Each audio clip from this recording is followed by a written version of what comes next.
Mkusanyiko la Yuda na Yerusalemu kumtafuta.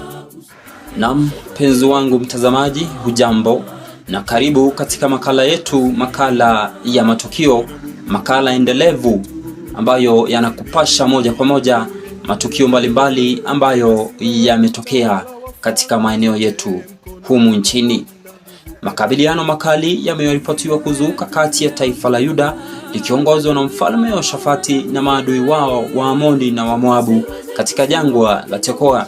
Vita hivyo ambavyo vilifanyika kwa muda mfupi sana viliwasababishia taifa la Israeli ushindi wa kipekee licha ya kuwa maadui wao waliwazidi kwa wingi.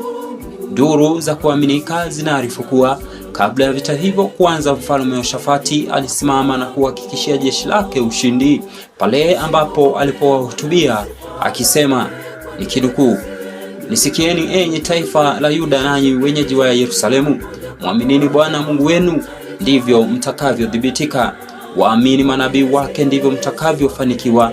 Alipokwisha kushauriana nao, akaweka mbele waimbaji waliomsifu Bwana wakisema, "Mshukuruni Bwana kwa maana fadhili zake ni za milele." Hatua hii ya imani bila shaka iliwapa ushindi taifa la Yuda pale ambapo maadui wao waligeukiana na kuangamizana wao kwa wao. Basi tukio hilo la kihistoria limewashangaza wengi na kuzua minong'ono na mjadala na maswali mengi huko mitaani, wengi wakijiuliza ni katika njia ipi ambayo inawezekana vita vya kimwili vikaongozwa na nyimbo tu na watu wakasimama tu kisha wakapata ushindi. Hilo ni swali ambalo ni la kipekee sana kujiuliza, huku hata mimi pia najiuliza swali kama hilo, na ni swali la kujaribu ama ni swali la kutafakari mno.